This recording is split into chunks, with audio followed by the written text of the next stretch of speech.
Und sowohl in China als auch in Hongkong werden halt quasi in der Bevölkerung Feindbilder vom jeweils anderen geschürt, um quasi die Bevölkerung hinterm Kapital zu vereinigen. In den USA hat das zum massiven Rassismus gegen asiatische Mitbürger geführt. Ähm, und in China gibt es auch immer steigenderen Nationalismus, der quasi begründet wird mit der Gefahr von außen. Und das wird dann dort auch benutzt, um von internen Konflikten abzulenken, wie zum Beispiel Hongkong. Ähm, genau, was beide Länder äh, ja quasi gemeinsam haben, ist die große soziale Ungleichheit und steigende Unruhen, die im kapitalistischen System verankert sind. Und ja, das äußert sich dann quasi auch immer mehr in Stellvertreterkonflikte. Ähm, Da weiß ich nicht, wie viel da im Referat zugesagt wird, aber werden wir schon sehen.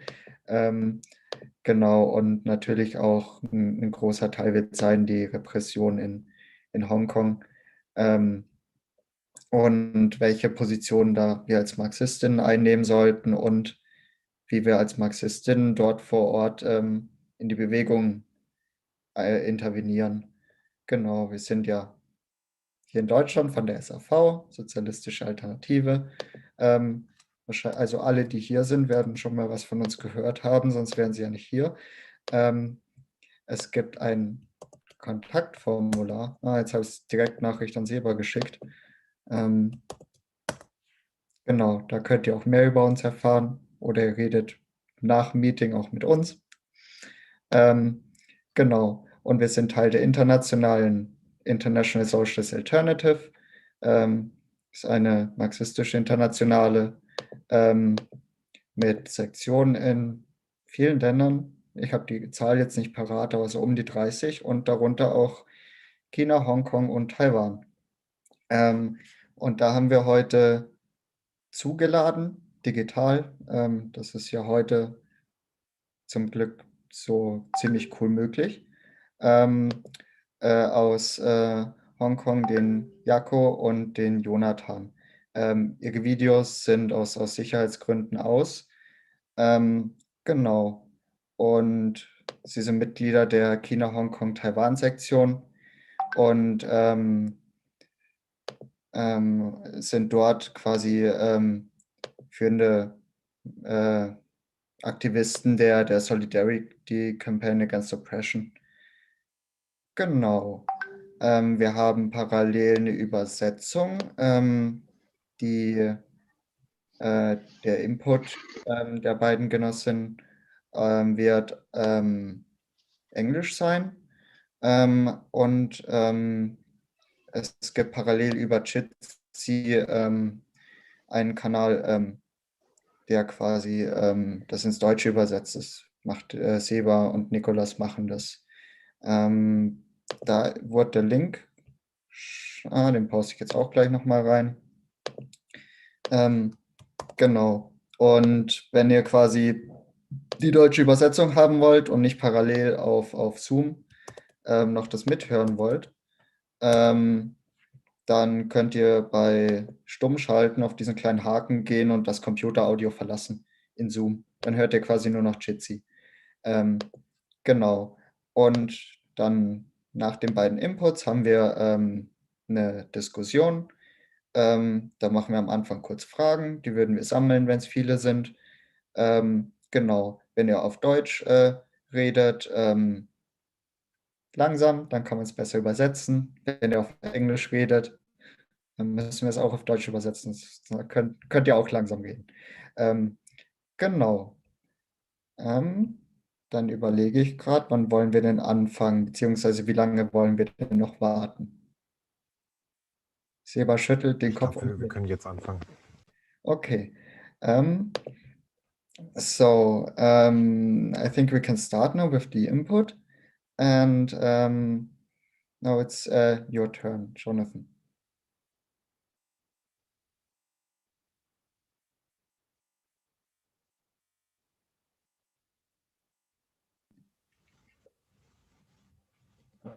Okay, thanks, comrade. Our campaign, Solidarity Against Repression in China and Hong Kong, has been set up because in China, state repression is accelerating, with the attack on democratic rights in Hong Kong being a part of this wider process. The so-called communist regime, or CCP, led by Xi Jinping, is doing this because it needs to show strength against the US and Western meddling. This has become more important during the new Cold War. This is not only to warn foreign governments. There are power struggles inside the CCP regime, and Xi Jinping needs to show a hard line against his rivals. Xi Jinping has to use Han nationalist and chauvinist policies to divert public anger from the real causes of increasing economic, political, and social problems. Solidarity against repression in China and Hong Kong is a unique campaign because it links socialist activists internationally with socialists in China and Hong Kong. Although China is one of the few economies globally which had GDP growth in 2020, it had the weakest growth rate since 1976. While China's GDP increased by 18% in the first quarter this year, real growth was only 0.6% higher than the final quarter of 2020. This was below most forecasts and confirms that the long-term trend is a slowdown in China's growth rate. In April, the IMF forecast that by 2024, the US economy will be bigger than it would have been if the pandemic had not taken place. It predicts that China and the EU would still be smaller. This will further sharpen the imperialist power struggle between China and the US. For the first time since 2009, not a single Chinese province increased the minimum wage last year, and, and two-thirds of the population saw their incomes fall in real terms. A recent Pew survey shows that the number living on low income increased by 30 million in 2020, and 10 million fell out of the middle class. The government is also preparing to launch an attack on pensions, starting by raising the female retirement age from 55 to 60 to achieve equality with men. This is because the pension system is running out of money. Also, the birth rates are sinking for 8 straight years. This means that China faces a demographic crisis. The birth rate has become to the lowest point since 1949 and fell by a further 15% last year. The number of births could slip below 10 million annually in the next 5 years, while in 1987, 7 years after the one-child limit was imposed, the figure was 25 million. China's population is entering a phase of decline, which becomes even more troublesome for Xi Jinping in the context of historic US-China rivalry. Even though the restrictions on birth were loosened in 2016, this did not reverse the decline in births. This is even more due to the punitive cost of having a child in China, with education, housing, and healthcare all extremely expensive. This is made worse by galloping debt levels. The central bank said that China's total debt rose to 280% of GDP in 2020, up from 255% of GDP in 2019. This is a very fast and dangerous growth of debt. which cannot be sustained without causing a financial crisis at some point in the future. The regime now promotes heterosexual marriage and family harmony as an important control unit to assure political and social stability. Accordingly, women must be controlled so they can give birth to the next generation of the oppressed to reproduce the working class. These are related to a series of attacks on feminism and women's rights in China. On 28th January this year, China's Education Ministry published a notice with the title reading "The Proposal to Prevent the Feminization of Male Adolescents." The notice advised recruiting retired athletes and people from sporting backgrounds and vigorously developing particular sports like football to cultivate students' masculinity. Before this, state-owned media like People's Daily and the Xinhua News Agency had already criticized the young Chinese male K-pop stars uh, as sissy and harmful. In 2018, uh, since 2019, has there has been escalation of censorship on males who wear earrings, hip hop, and LGBT elements in Chinese uh, media.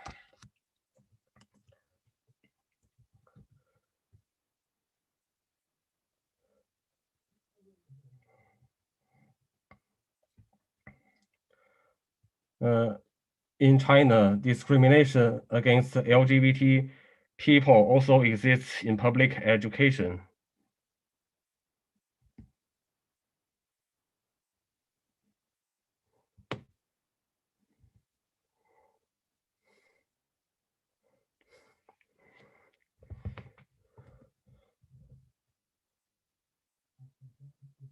For example, nearly half of 91 psychology textbooks used by Chinese universities still state that homosexuality is a disease, although this was decriminalized in 1997 and declassified as a mental disorder in 2001.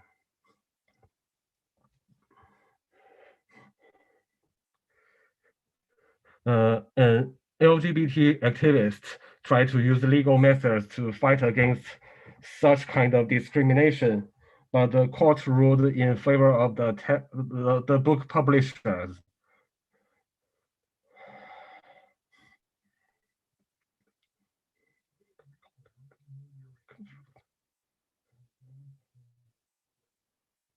Another matter of attacks on feminism happened when a feminist spoke out on indoor smoking in public places.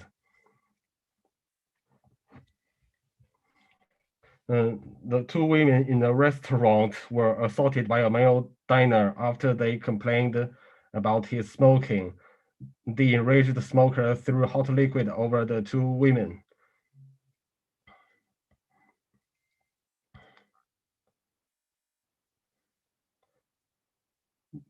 The two women, who are well-known feminists, captured the attack on video and posted it on Weibo, China's equivalent of Twitter.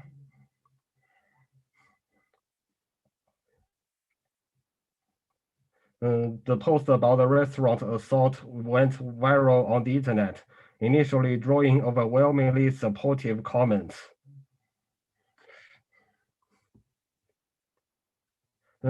However, the two women and other feminists were accused of being xenocentric, anti-China, and CIA spies, after right-wing nationalists found they used to support democracy movement in Hong Kong.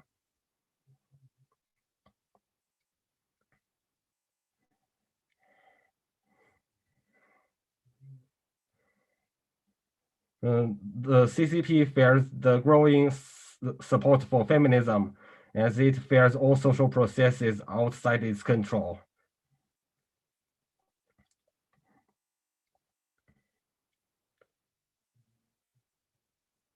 Despite this, the regime is afraid to directly launch a sweeping crackdown with the arrests and mass persecution of feminists.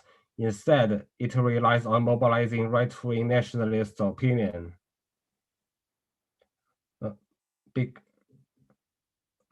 Because direct repressions and arrests could bring the regime into collision with a very sizable layer of public opinion and even cause an international backlash when the CCP is already under pressure over Xinjiang, Hong Kong, and brutal conditions for workers.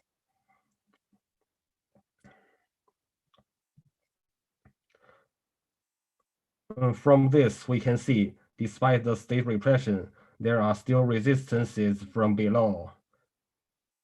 CCP regime has also implemented Han supremacist national policies. For example, since 2014, Xi's regime has also implemented ultra-repressive policies in Xinjiang.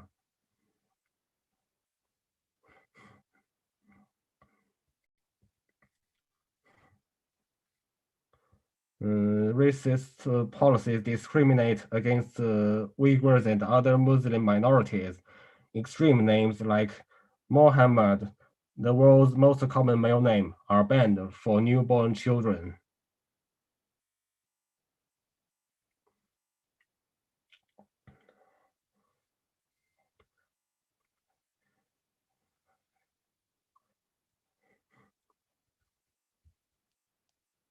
Uyghur communities have been forcibly relocated and their towns torn down. Their Uyghur language is no longer allowed in the education system and is also banned in some public places.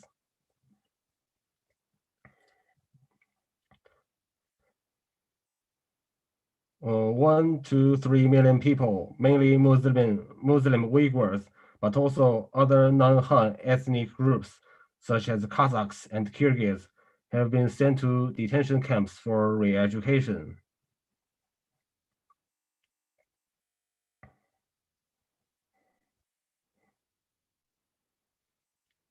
People who have a beard, quit smoking, or watch foreign religious TV programs can all be considered extremists and sent to the detention camps.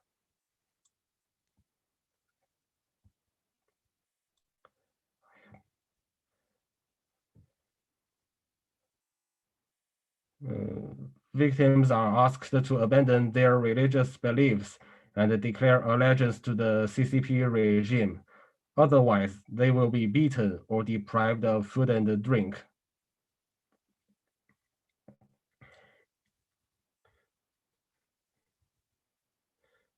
Young Uyghurs now dread turning 18, the age when they can be sent to the camps.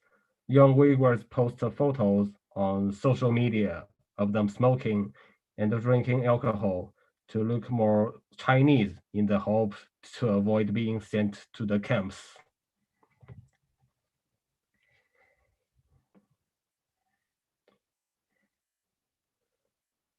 The repression is much more severe than the other parts of China, but we Marxists warn that Xinjiang is a training ground for an absolute police state, which can be spread to other areas in future.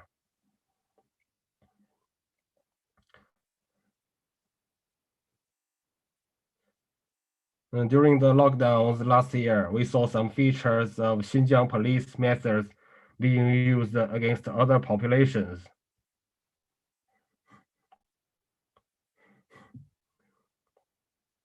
In Xinjiang, there is a mass surveillance system with racially specific technology that can identify Uyghur faces, the massive checking of ID cards and the mobile phones by the police, and the mandatory installation of surveillance apps in mobile phones.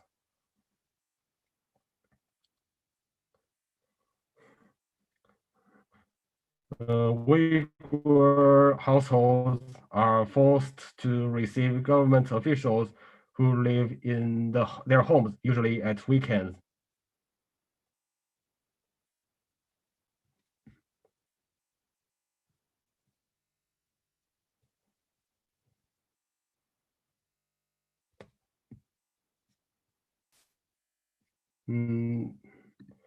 These intrusive home visits spread terror in case the official sees or hears something or is displeased in any way and reports the family, meaning they are sent to the camps.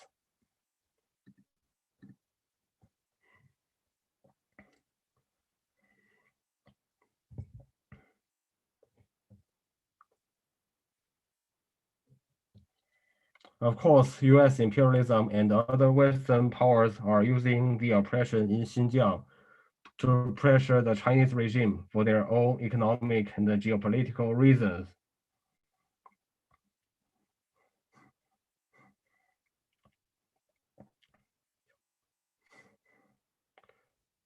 This is hypocritical. These Western so-called democracies have never done anything to support working class people in Xinjiang or China.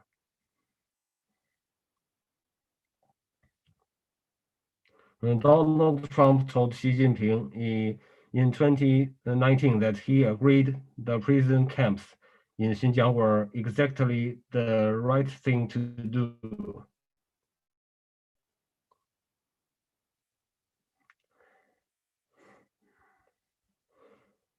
The US, with its 20 war on terror, aided and facilitated the CCP's crackdown in Xinjiang. During the invasions of Afghanistan in 2009, some Uyghur refugees the torture camp at Guantanamo.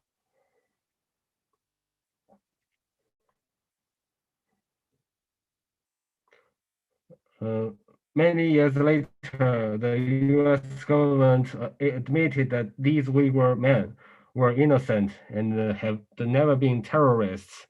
So, of course, we cannot believe anything Western governments say on this issue. But this does not mean the reports of horrific repression are not true. The mass incarceration, forced labor, separation of children confirmed by official Chinese government documents and statistics.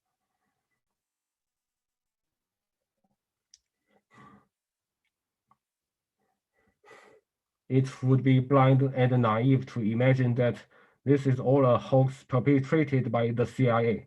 The terrible crimes against the Uyghurs and other groups are a reality.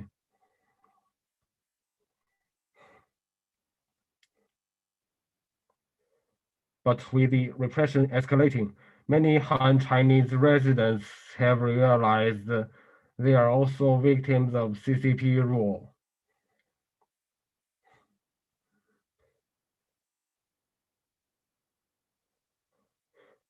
Also, in the autonomous region of Inner Mongolia, the CCP's pig-headed insistence on a single language of instruction in secondary education instead of following a flexible and democratic approach produced mass opposition.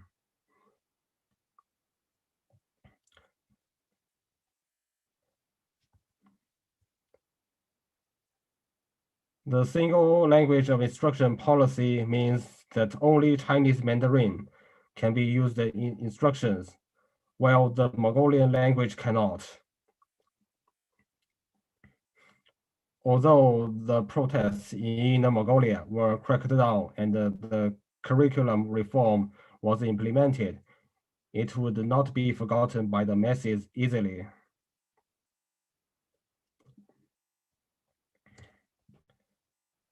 At the same time, many counter-reforms can spark major arrests. Workers in China have tried to organize for basic rights. For example, delivery drivers, called for a strike on 8th March after the arrest of a driver who formed an informal or independent union.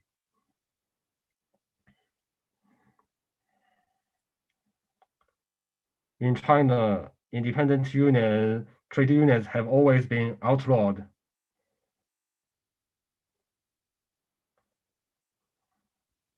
Within CCP, there are power struggles. Xi's factional rivals are uneasy over the direction of the state. They think that Xi's authoritarian policies and nationalist wolf warrior foreign policies have gone too far and made unnecessary troubles.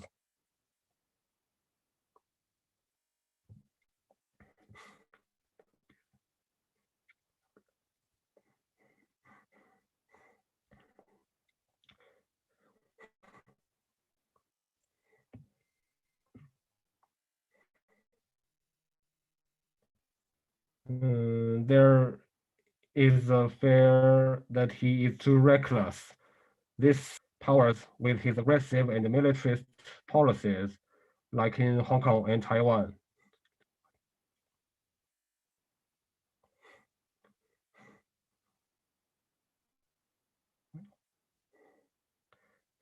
Also, his policies will create an internal backlash. Myanmar shows that all dictatorships eventually face mass resistance.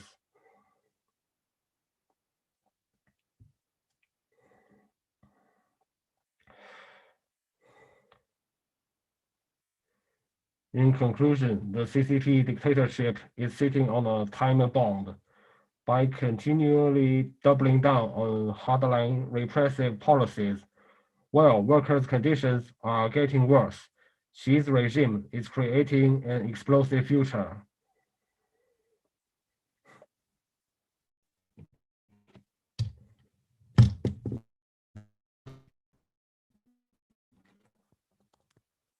Do not support any capitalist government or party.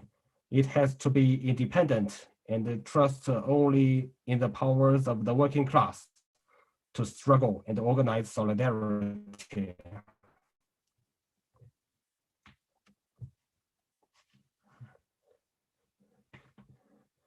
China is now an imperialist power which bosses over many economically weaker countries. It's the second most powerful imperialist country after the US.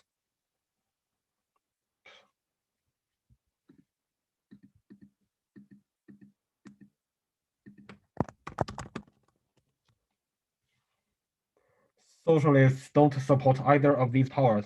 We don't see a lesser evil. All imperialism needs to be fought.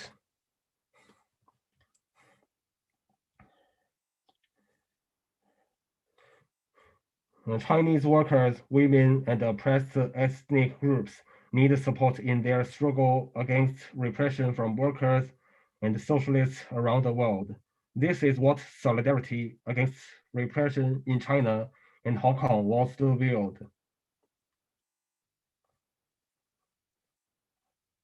I will leave it here. Thanks.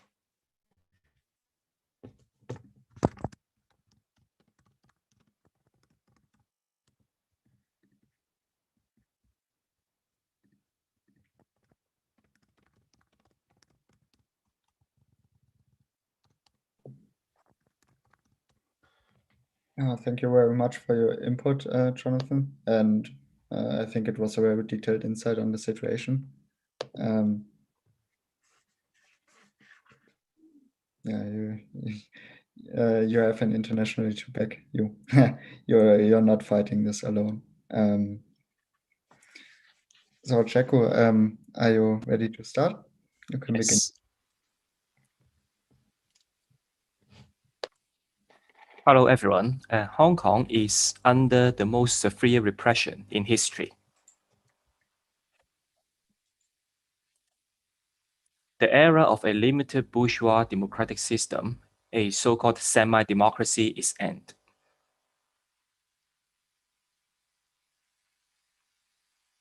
The Chinese dictatorship, CCP, is directly ruling Hong Kong. Before it ruled behind the scenes, It allowed a limited autonomy, but this is abolished. Over 8,000 protesters were arrested in 2019 during mass protests. Prison sentences of more than 5 years is common for this group. Opposition leaders and former members of parliament have been all arrested under the national security law. They can be sentenced up to life imprisonment. The old semi-elected parliament is dead. The China's so-called National People's Congress, the fake parliament of China, ruled on 11th of March that there will be a new political system. And only patriots chosen by the security police will be allowed to run in elections. No genuine voters will really want to vote in these elections. So calling for boycott of the parliament has also been made illegal by the CCP. Unions risk to be dissolved or will be banned. Strikes could be banned in Hong Kong, like what's already in China. The main protest formations and networks will be banned. These have been called protests with 1 million or even 2 million people in the past. The 4th of June vigil commemorating the 1989 Beijing massacre is banned. The government uses the coronavirus to ban it, but it does not hide the real reason is political.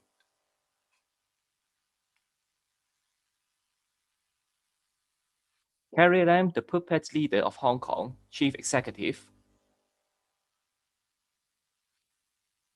said that 4th of June protests will be banned, was banned also to show respect for the CCP.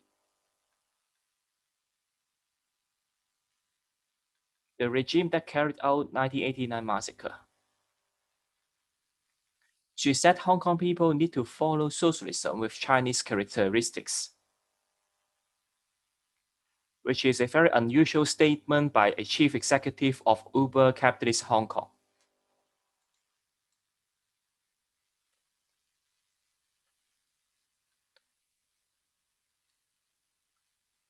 The 1st of July protest is also banned. This is the annual anti-dictatorship protest on the day of anniversary of Hanover from Hong Kong to China. Both these annual demonstrations normally get between 100,000 and 500,000 people, sometimes 1 million. 4th of June has been only been marked in Hong Kong and is banned in the rest of China. In January, 53 Hong Kong opposition activists and politicians were arrested for subversion of state power. This was the biggest use so far of the national security law enacted by China last year.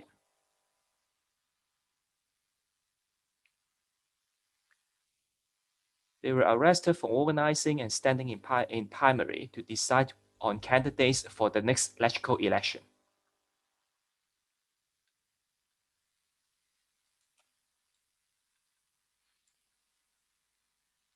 Legislative is the so-called parliament in Hong Kong. The CCP says the primary was an attempt to overthrow the government.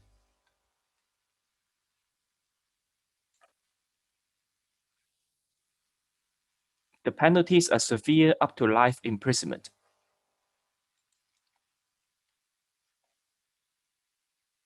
With the new law on subversion, the slogan of "Down with the government" is now illegal.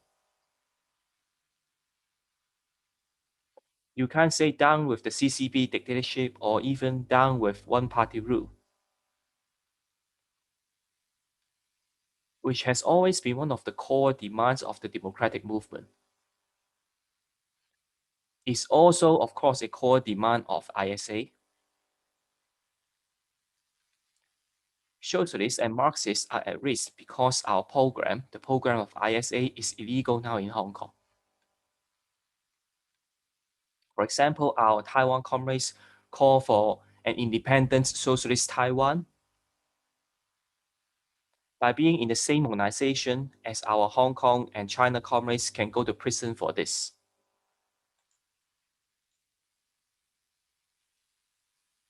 Actually, even the US or German comrades could be arrested if you ever go to Hong Kong or China, because national security law applies to all people around the world. Secession not only refers to Hong Kong independence, but also calls for self-determination.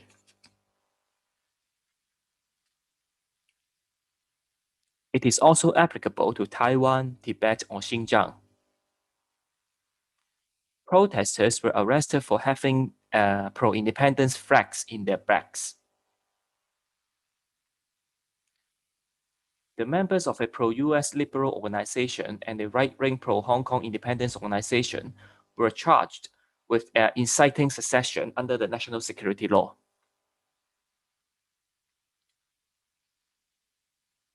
And finally, colluding with foreign forces is another charge under national security law.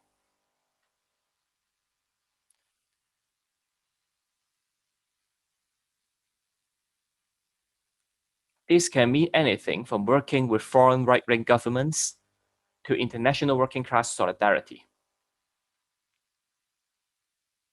including our campaign Solidarity Against Repression in Hong Kong and China, and also our ISA, our international. In February, the trials of 47 of the arrested opposition politicians began.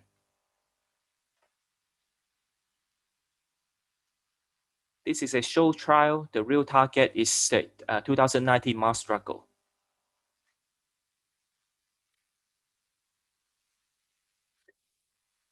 Among those charged are veteran left-wing grassroots fighters Long Hair,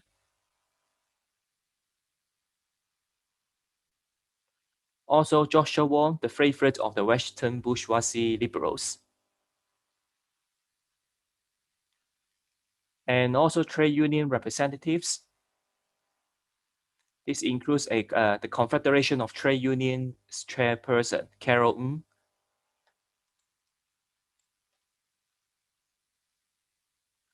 and the chairwoman of the New Public Hospital Workers Union, Winnie Yu, who organized the medical workers' strike last year at the beginning of the pandemic. Longhair is a sincere fighter for democratic rights and workers' causes. As a legislator, Longhair refused to take the full legislator's salary. He is well known that he still lives in a small public housing apartment.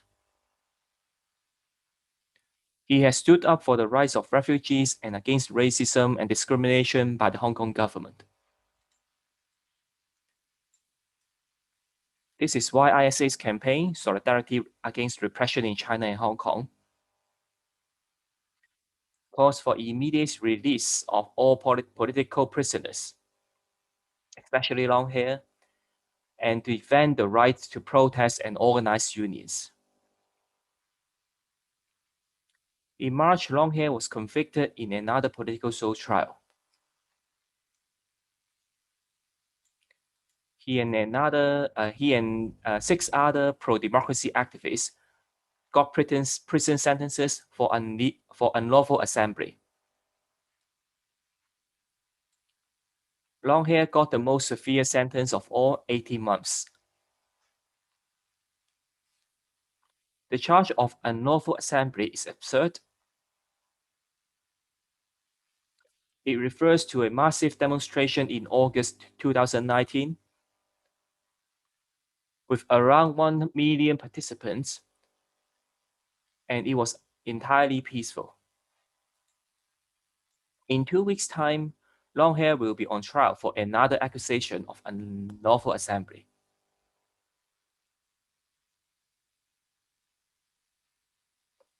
He could receive more prison time.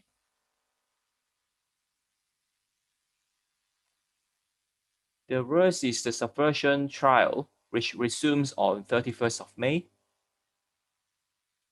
This could mean life sentences for long hair and the other accused.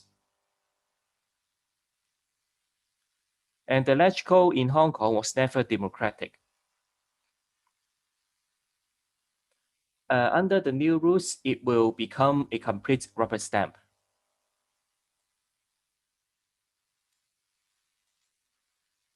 The number of seats elected by voters will drop from 50% to only 22%. This is less than under the wartime military dictatorship in Japan. Another 1/3 of the seats will be reserved for different business sectors, which in fact are the bosses and tycoons of different industries. A new committee controlled by the security police will be established to screen candidates,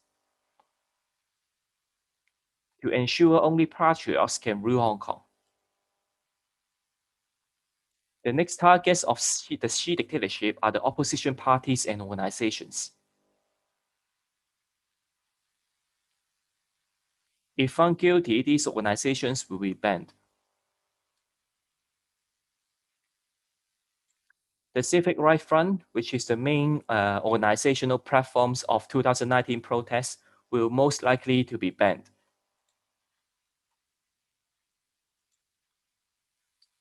The dictatorship's real target is not these parties, not even the front, but to ban mass demos.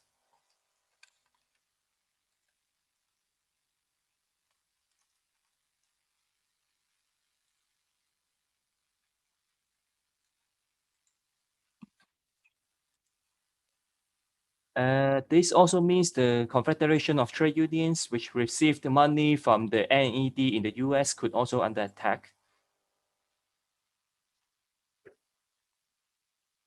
The CCP's repression will not stop unless they face a mass revolutionary struggles in Hong Kong and China. Yet the bourgeois Democrats are not putting up a fight. Instead, they are in retreat.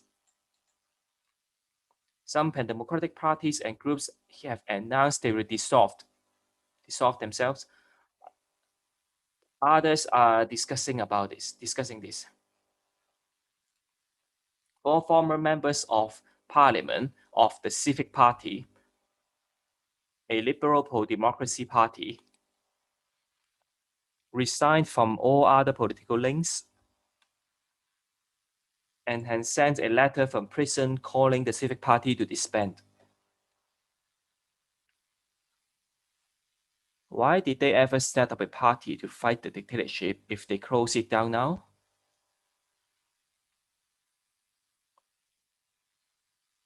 It shows how big illusions of the liberals and pan-democrats have been. They thought Hong Kong's very weak semi-democracy would protect them from the CCP. It was a hallucination. In China, Xi's policies are stoking mass anger and political radicalization.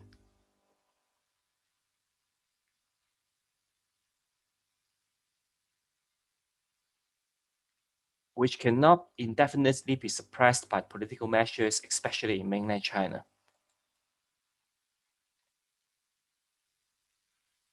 We stress the struggle for democracy must link up with the mass majority, the working class in China,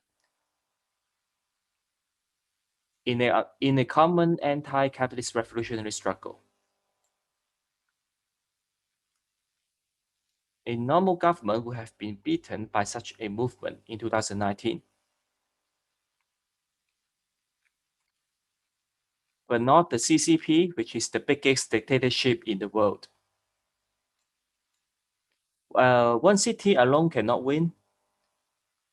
We said the struggle needs to spread to China from Hong Kong.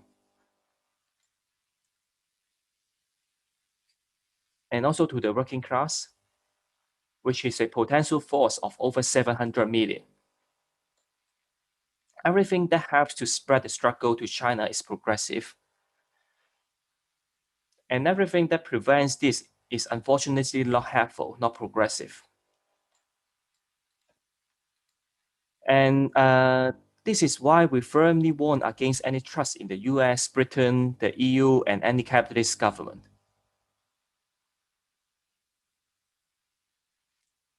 They will sabotage the struggle for democracy. While we fully support the 5 demands of the Hong Kong movement, but we also explain they are not enough. These demands have huge support among Hong Kong people to release the prisoners, to bring brutal police force to justice, and to achieve one person, one vote. But these demands only focus on democratic rights in Hong Kong. They don't mean much for workers and oppressed in China. To spread the struggle to China, a different program is needed. The struggle needs to take aim at capitalism, which is an intrinsic part of the totalitarian system.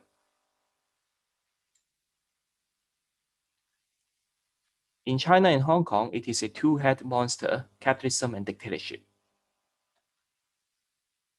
If you only fight one of the heads, you won't succeed.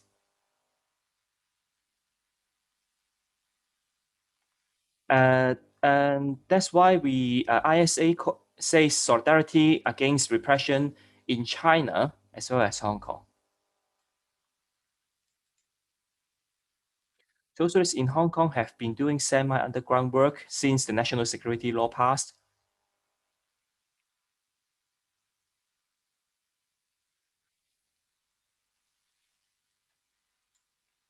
We cannot rule out that we will need to go underground. We cannot predict how fast it can come. This means our public activities in Hong Kong can be banned, our members can be arrested. It also means we lose the most important source of our financial income for building a socialist organization. And socialists have been active in fighting for democratic rights. Lenin and the Bolsheviks fought for democratic rights, universal suffrage, a constituent assembly, and the end of dictatorship. But of course, we explain that a democratic socialist society with workers holding economic power is far more democratic. These things make it possible for working class to organize, clarify its political ideas for challenge the power. To continue this struggle, socialists in China and Hong Kong need your support. And please donate money to support our international solidarity campaign. I'm going to share screen now. You can see the link. We need a monthly regular donation of 10 or 20 euro because we need a regular strong finance base. So a monthly donation will be much better than a one-off donation, even with a small amount.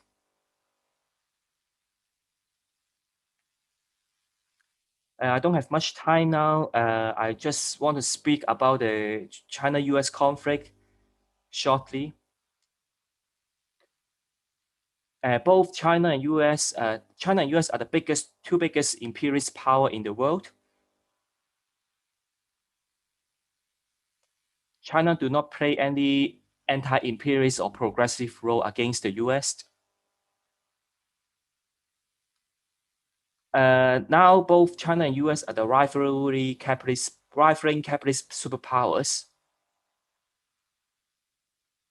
They differ only in the form of capitalism. One is a bourgeois liberal democracy in the US and authoritarian capitalist state of China. And China is no longer a deformed worker state, nor it is a planned economy to defend. The RCEP, and the China-EU trade deals championed by China are neoliberal deals that represent huge attack on workers, peasants, nature, and democratic rights.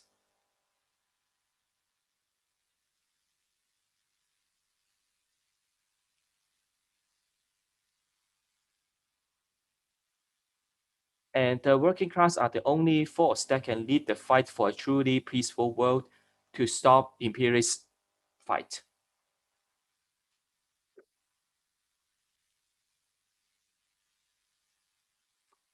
By eliminating the breeding grounds of the endless wars and conflict, namely capitalism and imperialism.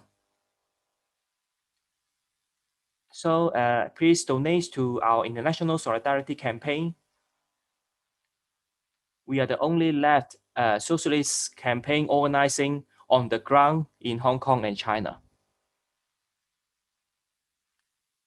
In China, young people joining ISA risk of imprisonment for more than 10 years. So this is, we also need your money to support our underground struggle in China. Like what the Bolsheviks did before Tsar was overthrown. Thank you.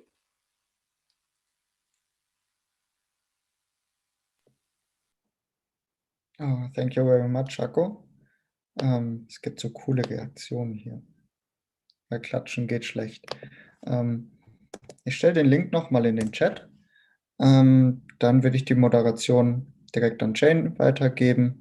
Machen wir Fragerunde und Diskussion.